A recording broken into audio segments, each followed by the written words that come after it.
그리고 또 하나 궁금한 게 이 자율주행차가 미래 산업 중에 어떤 대단히 큰 축을 차지하는 건 분명하죠. 이거는 뭐 네, 그 맞습니다. 삶의 네. 패러다임을 바꾼다는 그쵸. 이건 네. 분명. 네. 그래서 중국하고 미국하고 경쟁을 되게 중요한 부분이죠. 심하게 할 것 같은데 네. 어떻게 보세요, 교수님 이 전망에 대해서? 그러니까 이제 작년 말부터 이제 작년에 이제 테슬라 주가가 쫙 올라가면서 테슬라에 관심이 많이 갔는데 전기 자율차라고 하는 측면에서 그 이후에 이제 애플카 이슈가 갔거든요. 그러면서 이제 LG나 현대 협력설도 막 나오고 그랬는데 이제 어떤 얘기가 되냐면 이제 기존의 어떤 기계적인 자동차 중심에서 전기전자 IT 중심의 소프트웨어 중심의 자율주행차로 이제 변화하고 있다는 부분이죠. 그래서 애플카나 테슬라가 이제 그런 대표적인 트렌드를 좀 반영한다 그러면 이번 4월에 이제 중국의 상하이 모터쇼가 있었는데요. 중국에서도 비슷한 상황이 좀 나타납니다. 제가 이제 2018년에 이제 중국의 모터쇼를 갔는데 가서 이제 중국 직원들하고 막 얘기를 하는데 중국 직원들 얘기가 뭐냐면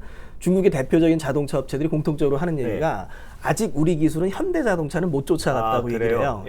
근데 이제 상당히 좀 충격적으로 다가왔던 부분은 뭐가 있냐면 하지만 우리는 IT 기업들이 빠르게 진화하고 있어서 화웨이라든가 바이두라든가 텐센트라든가 그래서 그런 부분들을 우리가 맞춰갈 수 있겠다 이런 얘기를 잠깐 했었거든요. 그래서 그 3년 뒤가 지난 현재에 그런 게 좀 나타나는 것 같아요. 그래서 이번에 이제 상하이 모터쇼에서 상당히 좀 특징적인 부분이 뭐였냐면 이제 화웨이 부분, 스마트폰 만들고 뭐 인공지능하고 이런 IT 업체인데 화웨이가 자사의 이제 자율주행 기술을 자동차에 넣어서 상용화를 한 거죠. 라이다도 직접 만들었어요. 그런 게 하나 있고요. 그 다음에 이제 중국의 인터넷 업체인 이제 바이두가 자율주행 쪽이 상당히 유명하거든요. 바이두도 이제 WM 모터스라는 회사를 통해서 차를 상용화를 한 거죠. 그리고 이제 뭐 무인 자동차 얘기하고 즉 지금 말씀하시면 상당히 중요한 부분인데요. 그 미국하고 중국의 진화가 비슷한 양상을 좀 보이고 있습니다. 그러니까 중국이 급속히 따라붙고 있다 이렇게 생각하시는 건가요? 그렇죠.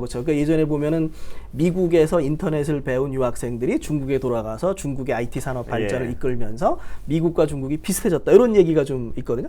그런 게 지금 자율주행에서 비슷하게 좀 나타나고 있고요. 그래서 우리나라의 IT 업체들도 좀 힘을 내서 좀 잘 갔으면 좋겠습니다. 근데 중국이 지금 굉장히 중요한 산업으로 이 자율주행차니까 이 삶의 어떤 이 인류의 패러다임을 바꿀 어떤 한 분야로 생각하는 것 같은데요. 보니까.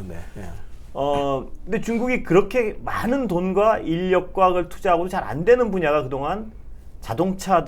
그렇죠. 자동차는 따라가지를 못했던 것 같아요. 맞습니다. 반도체도 아직은 따라가지 못한 것 같고요. 또 뭐 언뜻 생각나. 그게 또 있답니다. 중국이 그렇게 많은 돈과 인력을 투입하고도 따라가지 못하는 분야가 하나가 축구가 있답니다. 그렇죠. 축구. 근데 하여튼 중국이 자동차는 못 따라가는데 자율주행차는 다를 것이라는 얘기를 하는 분들이 많은 것 같습니다. 보니까 뭐냐면 아까 방금 교수님 설명해 주셨듯이 어떤 거대 IT 기업, 세계적 수준의 IT 기업들이 있고요. 알리바바, 바이두, 텐센트, 화웨이도 포함해서. 거기다가 또 5G 기술도 발달해. 그러면 이 중국이 그동안 자동차에는 못 이겨왔지만 어떤 이 자율주행차는 컴퓨터에 가깝습니까? 자동차에 가깝습니까? 그러니까 이제 지금 보면 기존의 자동차는 기계 중심의 자동차였는데 이제 테슬라만 해도 이제 컴퓨터 쪽으로 많이 지금 진화를 하는 거죠. 그래서 어떤 지금 뭐 이제 자동차 전기전자 구조를 세 파트로 나누거든요. 세 개의 진화 단계를 나누는데 이제 테슬라의 어떤 진화를 보면은 컴퓨터 중심의 그런 어떤 중앙 집중형 구조에서 이제 테슬라가 가장 앞서 있고요.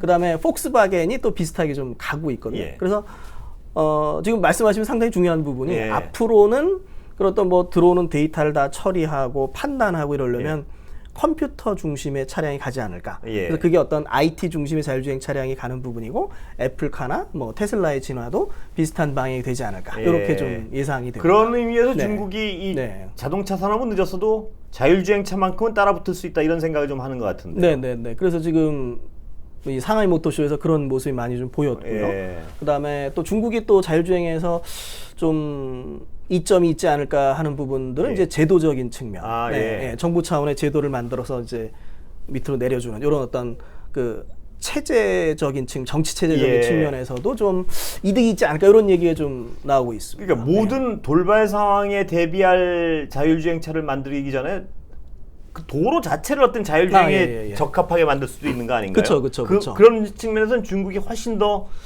맞습니다.